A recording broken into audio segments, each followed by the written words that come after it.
आज का क्लास हम लोग का है female reproductive system in angiosperm. इसके पहले हम लोगों ने इसके पहले का सारा पार्ट्स पढ़ लिया है। सारे पार्ट्स का वीडियो यूट्यूब चैनल ओम चैतन्य बायोलॉजी पर मौजूद है, आप लोग उसको देख सकते हैं।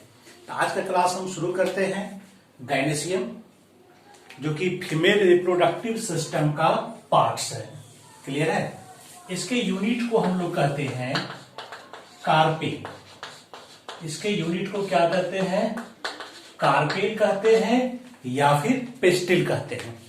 तो किसी भी फ्लावर में कार्पेल की जो संख्या हो सकती है 1 हो सकती है, 2, 3 मैनी हो सकता है। तो इसके आधार पर अलग अलग टर्म होता है। जैसे अगर 1 कार्पेल है तो it is called monocarpellary. If 2 carpels present it is called bicarpellary. If many carpels present it is multicarpellary और पॉलीकार्पेलरी। क्लियर है? यह जो कार्पेल्स है यह या तो आपस में फ्यूज्ड रहेगा या फ्री रहेगा। If all carpels are free it is called apocarpous, है ना? If all carpels are free then it is called apocarpous. If they are united it is called syncarpous. तो याद रखना ये एपोकार्पस, सिनकार्पस। क्लियर है? तो ये जो कार्पेल है तो ये इसके 3 पार्ट्स होते हैं। सबसे ऊपर वाला जो पार्ट होता है इसको हम लोग कहते हैं स्टिग्मा। कार्पेल का जो टॉप पार्ट है, the top part of carpel is called stigma, which act as the reception of pollen grain. यह क्या करता है? It receives pollen grain. जब पॉलन ग्रेन पॉलिनेशन प्रोसेस के द्वारा स्टिग्मा पर पहुंचेगा तो वह क्या करता है? उस पॉलन ग्रेन को रिसीव करेगा और उसको जर्मिनेट करने का मौका देता है। क्लियर है? जर्मिनेट करेगा तब वो पॉलन ग्रेन क्या करेगा? पॉलन ग्रेन के अंदर जो मेल गैमीट है वह मेल गैमीट पॉलन ट्यूब होकर के यहां ओव्यूल तक पहुंचेगा। क्लियर है यहां तक? तो ये स्टिग्मा का फंक्शन है।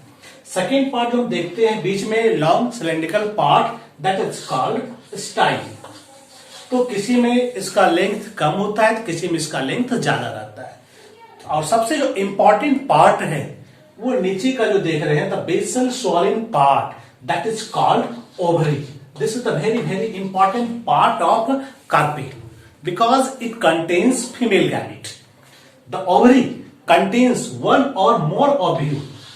क्या हो सकता है? ओवरी के अंदर 1 और मोर ओव्यूल हो सकता है। क्लियर है यहां तक? तो ये ovule where it is present that chamber is called locule। तो ओवरी के जिस चैम्बर में यह ओव्यूल प्रेजेंट रहता है उस चैम्बर को हम लोग कहते हैं लोक्यूल। तो जैसा कार्पेल वैसा ही लोक्यूल भी रहता है। अगर सिंगल कार्पेल है तो सिंगल लोक्यूल भी होता है, यानी कि इसके लिए टर्म आ जाएगा यूनिलोक्यूलर।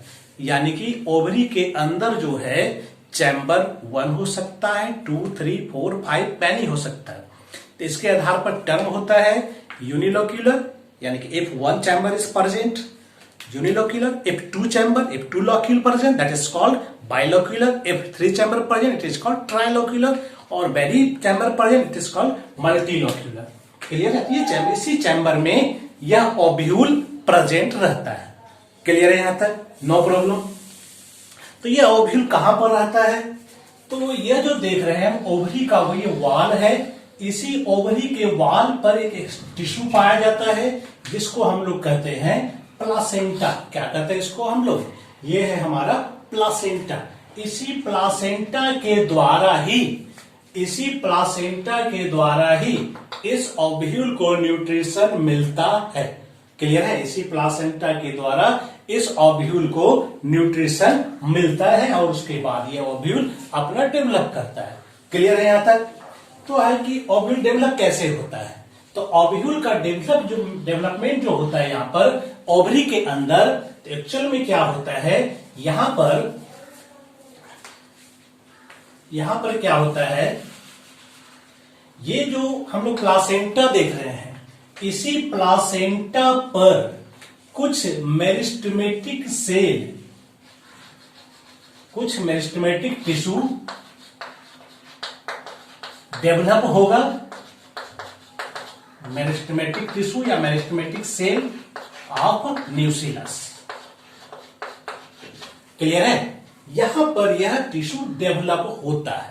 ओके, यहां तक यही टिश्यू, ये जो न्यूक्लियस का टिश्यू है यहां पर, यही टिश्यू न्यूक्लियस का डेवलप करा के क्या बनाएगा, पूरा का पूरा ओव्यूल तैयार कराएगा और इसके अंदर मेगास्पोर तैयार होगा। तो ये हम बाद में चर्चा करेंगे, पहले हम लोग इस ओव्यूल का स्ट्रक्चर जान लेते हैं। क्लियर है?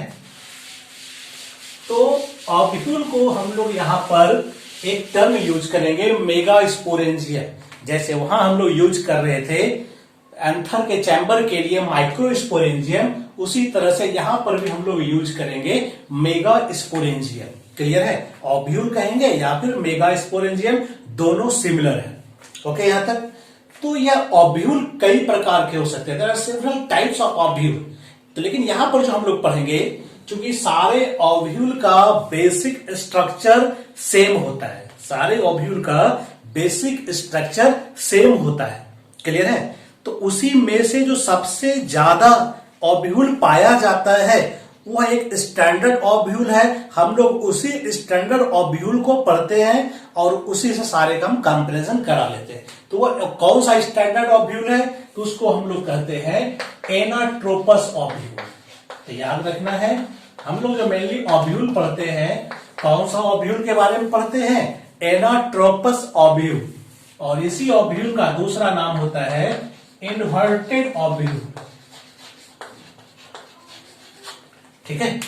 क्योंकि ओव्यूल कई टाइप्स के होते हैं, तो यहां पर जो हम लोग पढ़ते हैं ओव्यूल के बारे में, वो कौन सा ओव्यूल पढ़ते हैं? तो एनाट्रोपस ओव्यूल के बारे में हम लोग पढ़ते हैं। कैसा होता है ये एनाट्रोपस ओव्यूल? तो हम इसका स्ट्रक्चर टोटल जानते हैं। जैसे अगर हम इसका शुरुआत करें तो इसका सबसे मिडिल वाला जो पार्ट होता है, इसको हम लोग कहते हैं एम्ब्रायोसैक। तो याद रखना है, ये जब फर्टिलाइजेशन के समय की बारी आती है तो उस समय ये एम्ब्रायोसैक के रूप में डेवलप होता है। इसी को हम लोग कहते हैं फीमेल गैमेटोफाइट। शुरुआत से ये ऐसा नहीं रहता है, ये डेवलप होगा मेगास्पोर बनने के बाद। ठीक है? यानी कि यहां पर का स्ट्रक्चर हम लोग अलग से और भी पढ़ेंगे इसके बारे में। आगे आते हैं, यह जो फीमेल गैमेटोफाइट होता है, इसी में क्या होता है, यहां पर एक लेयर पाया जाता है, एक न्यूट्रिटिव लेयर पाया जाता है। जैसे कि हम लोग पढ़े थे एंथर में न्यूट्रिटिव लेयर टेपेटम था, जो कि न्यूट्रिशन प्रोवाइड करता था माइक्रोस्पोरेंजियम को। उसी तरह से यहां पर का ये जो लेयर है, इसको हम लोग कहते हैं नुसेलस। ठीक है? ये है नुसेलस का लेयर। यह क्या करता है? तो यह न्यूट्रिशन प्रोवाइड करेगा इसको, ताकि इसके अंदर मेगास्पोर का डेवलपमेंट हो सके। क्लियर है यहां तक? तो ये न्यूट्रिटिव लेयर है। इसके चारों ओर इंटेगमेंट का लेयर पाया जाता है। ठीक है? क्या पाया जाता है इसके चारों ओर? इंटेगमेंट।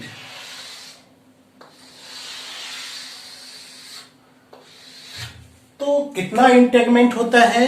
तो मोस्ट इन द केसेस, खासकर एनाट्रोपस ओव्यूल में ये दो इंटेगमेंट पाए जाते हैं, एक आउटर इंटेगमेंट और एक इनर इंटेगमेंट। ये हम इसको कहते हैं आउटर इंटेगमेंट, और ये है इनर इंटेगमेंट।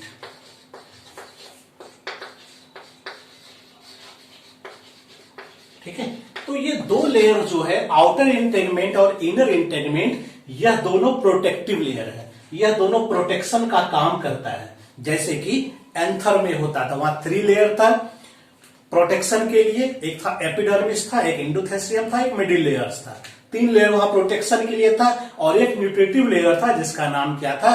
टेपेटम था। यहां पर 2 लेयर है इंटेगमेंट का, जो प्रोटेक्शन का काम करेगा, और इसके ठीक नीचे पाया जाता है न्यूक्लियस, जो कि न्यूट्रिटिव लेयर है।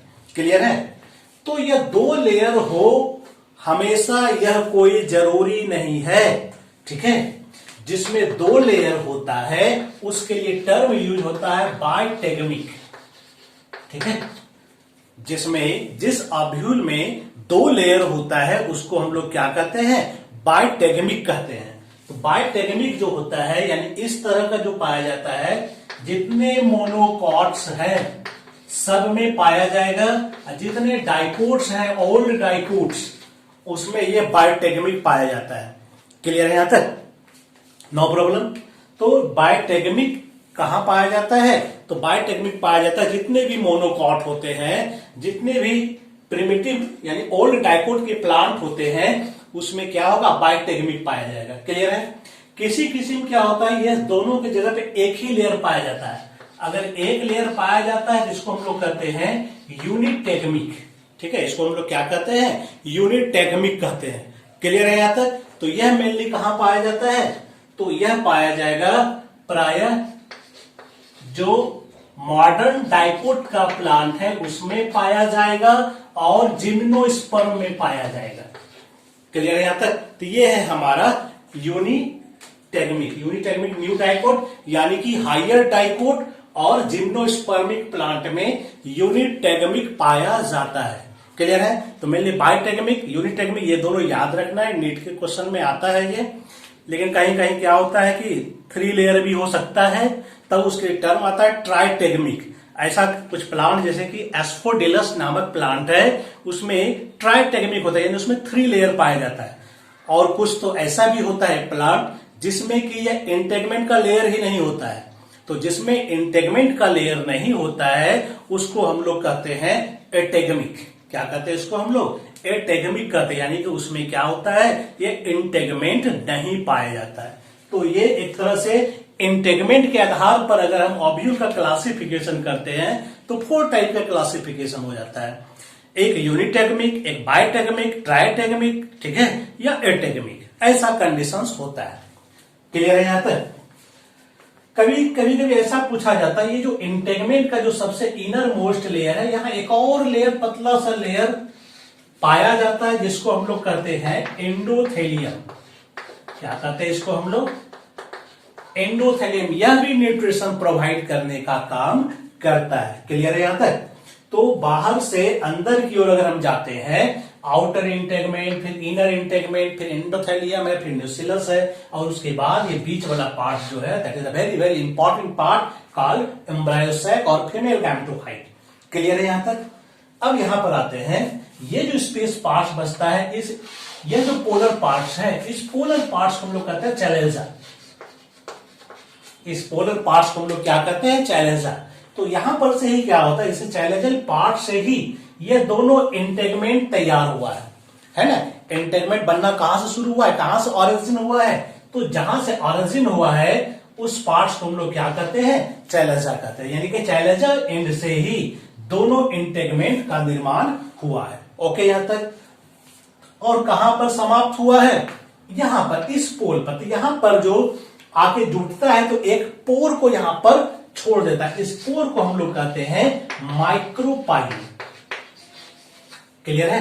तो इस ओव्यूल में अगर हम देख सकते हैं कि ऊपर वाला पार्ट क्या हो गया? चैलेंजा हो गया। नीचे वाला पार्ट क्या हो गया? ये माइक्रोपाइल हो गया। क्लियर है यहां तक?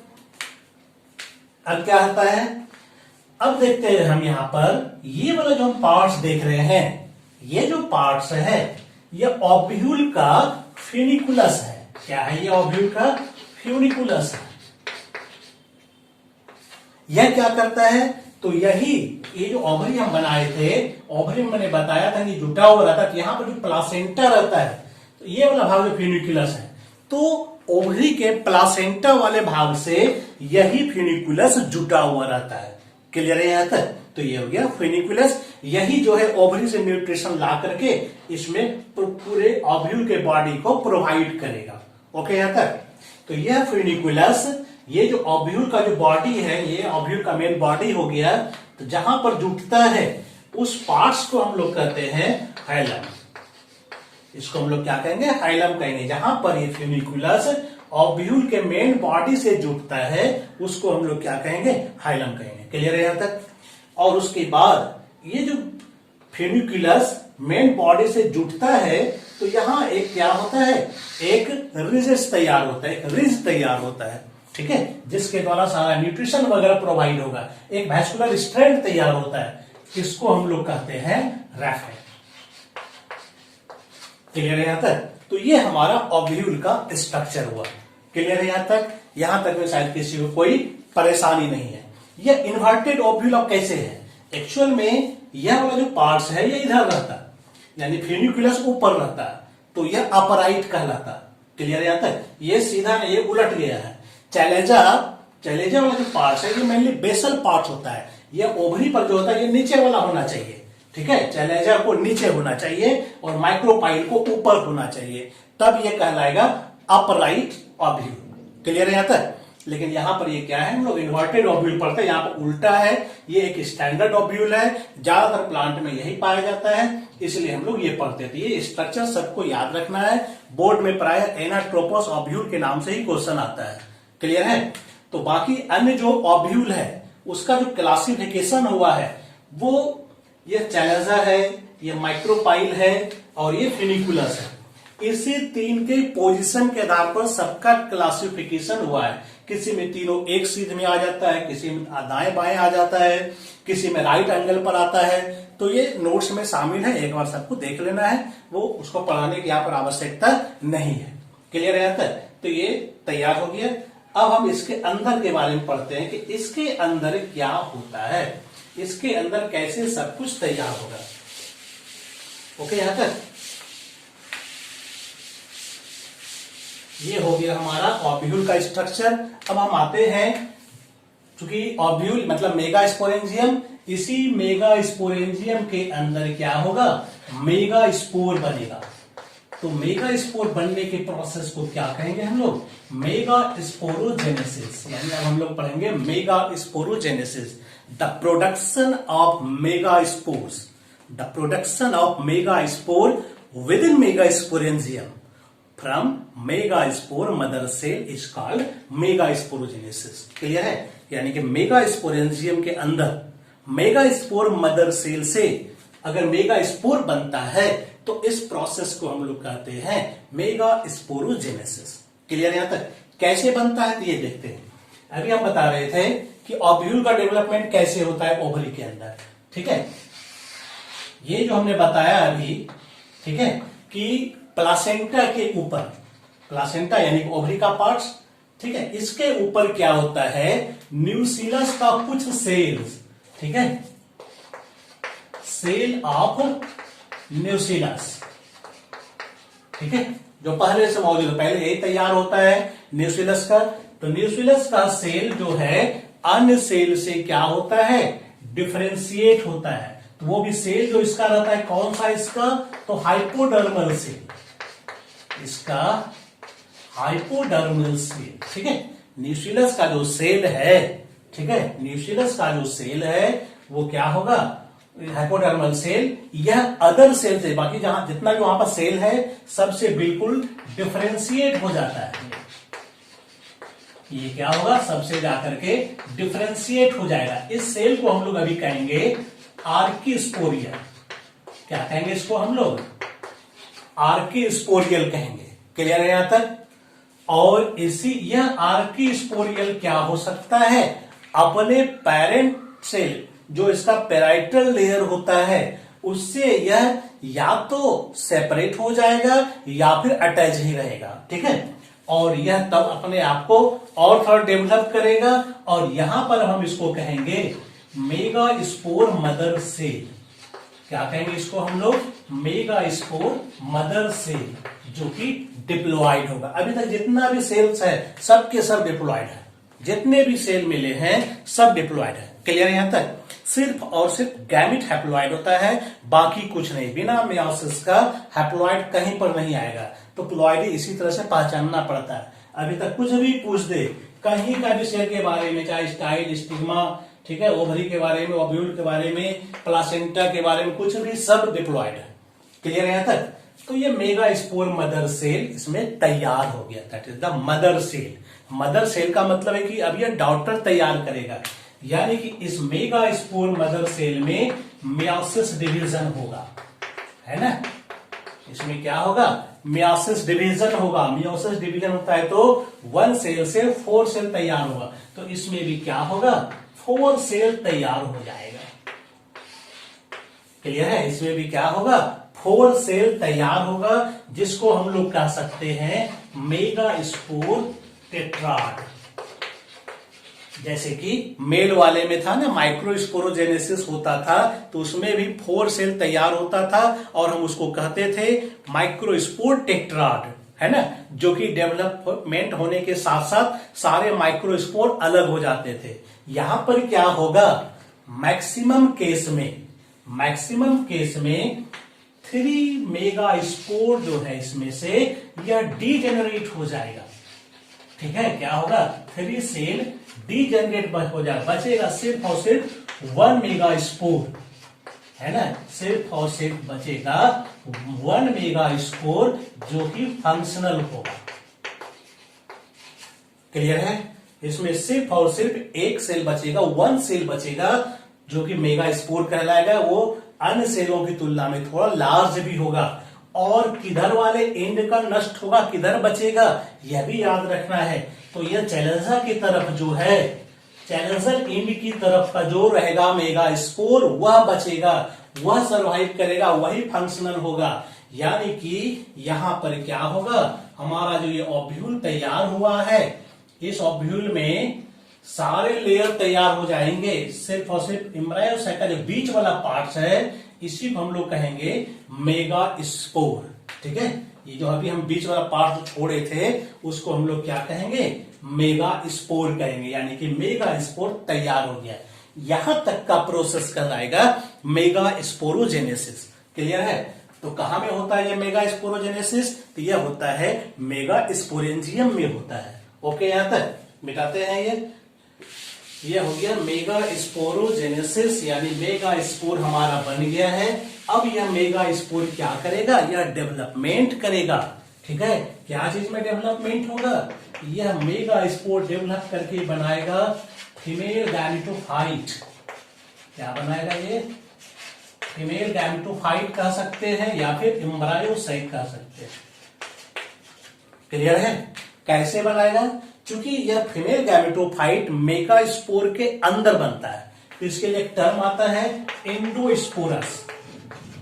कौन सा टर्म आता है, एंडोस्पोरस। एंडोस्पोरस का मतलब हो गया कि यह जो फीमेल गैमेटोफाइट बनेगा यह कहां बनेगा, विद इन मेगा स्पोर, है ना। अगर मेगा स्पोर के अंदर जाके बन रहा है तो उसी को हम लोग कहते हैं एंडोस्पोरस। और क्या बना, फीमेल गैमेटोफाइट। कैसे बनता है ये देखते हैं।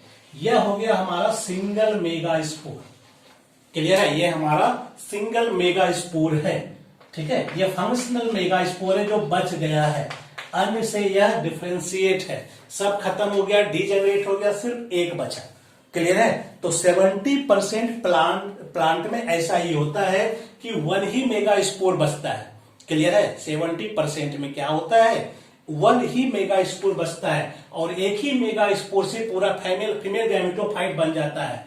तो ऐसे डेवलपमेंट को हम लोग कहते हैं मोनोस्पोरिक एम्ब्रायोसैक, है ना, याद रखना है। इसको हम लोग कहते हैं मोनोस्पोरिक एम्ब्रायोसैक। और ज्यादातर प्लांट में यही होता है 70% में। ये एग्जाम्पल इसका पॉलीगोनम है, पॉलीगोनम पर ही सबसे पहले इसका ये पूरा प्रोसेस का पता लगाया गया था। इसीलिए ऐसे डेवलपमेंट को यानी मोनोस्पोरिक एम्ब्रायोसैक को हम लोग पॉलीगोनम एम्ब्रायोसैक भी कहते हैं। क्लियर है, तो सिर्फ मोनोस्पोरिक ही नहीं, बाइस्पोरिक भी हो सकता है और टेट्रास्पोरिक भी हो सकता है। यानी अगर बाइस्पोरिक का मतलब है कि 2 मेगा स्पोर रहेगा, यानी 2 मेगा स्पोर से पूरा डेवलपमेंट होगा, फाइनल प्रोडक्ट सेम रहेगा, इनिशियल जो रहेगा स्ट्रक्चर वो डिफरेंट हो सकता है। यानी कि 1 मेगा स्पोर हो सकता है या फिर 2 हो सकता है या 4 का 4 हो सकता है। अगर 1 से शुरुआत होता है तो मोनोस्पोरिक एम्ब्रायोसैक, अगर 2 से शुरुआत होता है तो बाइस्पोरिक, और अगर बहुत 4 से शुरुआत होता है तो टेट्रास्पोरिक एम्ब्रायोसैक कहलाता है। क्लियर है, बाइस्पोरिक को हम लोग एलियम कहते हैं, एलियम टाइप का, और टेट्रास्पोरिक लिलियम टाइप का। तो जिसमें जिसका पता चला है, जिसमें रिसर्च होकर के पूरा डेवलपमेंट का पता लगाया गया है, उसी के आधार पर प्राय इसका नॉमेनक्लेचर होता है। चलिए आप देखते हैं आगे। इसमें क्या होगा, सबसे पहले इसका जो न्यूक्लियस है मेगा स्पोर का, यह डिवीजन करके 2 न्यूक्लियस बनाएगा, है ना। यह दोनों न्यूक्लियस क्या करेगा, अपोजिट पोल पर चला जाता है। और वहां पर ये क्या करता है, फिर डिवीजन करेगा, ठीक है, फिर डिवीजन करेगा। तो ये डिवीजन जो हो रहा है ये माइटोटिक डिवीजन हो रहा है। कौन सा डिवीजन हो रहा है, mitotic. This is the free nuclear division, not meiosis. Clear है। तो सिर्फ और सिर्फ न्यूक्लियस का डिवीजन हो रहा है, क्रोमोसोम नंबर सब में सिमिलर है। हाँ ये है कि चूंकि मेगा स्पोर से बना हुआ है, सबके ये हैप्लॉइड है, तो जितना अब इधर बनेगा, जितना सेल तैयार हो जाएगा इसके, सब का सब क्या होगा, हैप्लॉइड ही तैयार होगा। अब इसमें से क्या होगा, एक एक न्यूक्लियस मूव करके सेंटर में आ जाएगा, यानी कि एक एक न्यूक्लियस यहां पर क्या हुआ, सेंटर में आ गया, यहां 3 न्यूक्लियस रह गया। क्लियर है यहां तक, नो प्रॉब्लम। तो चूंकि दोनों पोल पर से एक एक न्यूक्लियस सेंटर में आया है, इसलिए इस दोनों को हम लोग कहते हैं पोलर न्यूक्लियाई। क्या कहेंगे इसको हम लोग, पोलर न्यूक्लियाई कहते हैं। क्लियर है। और ऊपर का जो 3 न्यूक्लियस है, नीचे का जो 3 न्यूक्लियस है, यह सब अपना सेल वाल बनाएगा, इसके चारों ओर भी सेल वाल बन जाएगा, यानी ये 3 सेल बनाएगा और ये भी 3 सेल बनाएगा। क्लियर है। इस ऊपर का तीनों को हम लोग कहते हैं एंटीपोडल्स। क्या कहेंगे इसको हम लोग, एंटीपोडल, सबके सब हैप्लॉइड ही होंगे। ये भी नीचे का जो 3 है इसको हम लोग कहेंगे एग एपरेटस, है ना, इसको हम लोग क्या कहेंगे, एग एपरेटस। ये भी क्या होगा, हैप्लॉइड होगा। क्लियर है यहां तक। तो डिटेल स्ट्रक्चर में अगर इसका जाएंगे, ये चूंकि आता है स्ट्रक्चर एम्ब्रायोसाइट का, तो ये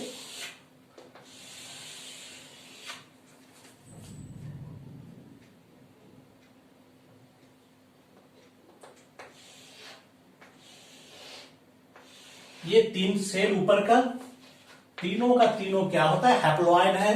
तीनों को हम लोग कहते हैं एंटीपोडल्स। यह तीनों क्या होगा, फर्टिलाइजेशन के बाद डिस्ट्रॉय हो जाएगा। नीचे आते हैं तो यहां पर भी क्या होगा, यहां पर भी 3 सेल्स होगा, जिसमें से एक सेल थोड़ा ज्यादा बड़ा होगा, इसको हम लोग कहेंगे एग कहेंगे। क्या कहेंगे इसको हम लोग, एग, जो कि हैप्लॉइड होगा। बाकी ये दोनों जो है साइनर्जिड्स कहलाएगा। क्लियर है। ये दोनों मिलकर कहलाएगा एग एपरेटस। ठीक है। यहां पर क्या है, एक एग है जो कि फीमेल गैमेट है, बाकी 2 साइनर्जिड्स हैं जो हेल्पिंग करता है। और यहीं पर एक स्पेशल स्ट्रक्चर है, that is the very very important, इसको हम लोग कहते हैं फिलीफॉर्म एपरेटस।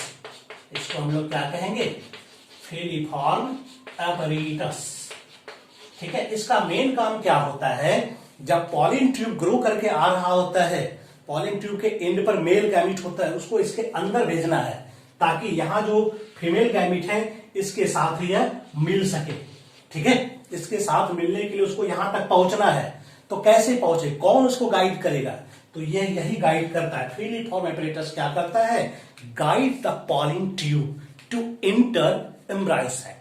क्लियर है। यह एम्ब्रायोसैक में इंटर कराने के लिए, साइनर्जिड्स तक पहुंचाने के लिए यह फिलीफॉर्म एपरेटस पॉलिन ट्यूब को हेल्प करता है। क्लियर है। बीच में जो 2 न्यूक्लियस है, पोलर न्यूक्लियाई, ये पोलर न्यूक्लियाई दोनों N+N के फॉर्म में रहता है। लेकिन जैसे मेल गैमेट पहुंचता है, यानी ठीक फर्टिलाइजेशन के पहले, यह दोनों आपस में कंबाइंड हो जाता है और इसको हम लोग कहते हैं सेकेंडरी न्यूक्लियाई, और यह 2N के रूप में आ जाता है। क्लियर है यहां तक। तो ये हमारा हो गया एम्ब्रायोसैक का डिटेल स्ट्रक्चर। इस एम्ब्रायोसैक में अगर हम देखेंगे तो 7 सेल है और 8 न्यूक्लियस है। 7 सेल कैसे, 1 सेल, 2 सेल, 3 सेल, 4, 5, 6, और ये जो देख रहे हैं ये large cell, that is 7th cell, यानी टोटल 7 सेल हो गया है। न्यूक्लियस कितना, 1, 2, 3, 4, 5, 6 एंड 7 एंड 8, टोटल 8 न्यूक्लियस होता है। यानी कि एक मैच्योर एम्ब्रायोसैक में, ठीक है, 7 सेल होगा और 8 न्यूक्लियस होगा। क्लियर है। तो ये पूरी कहानी फीमेल रिप्रोडक्टिव सिस्टम का खत्म हो जाता है। इसका अगला पॉलिनेशन है। तो पॉलिनेशन का डिटेल्स हो चुका है फर्स्ट पार्ट का। आगे हम लोग उसका पढ़ते हैं। Thank you.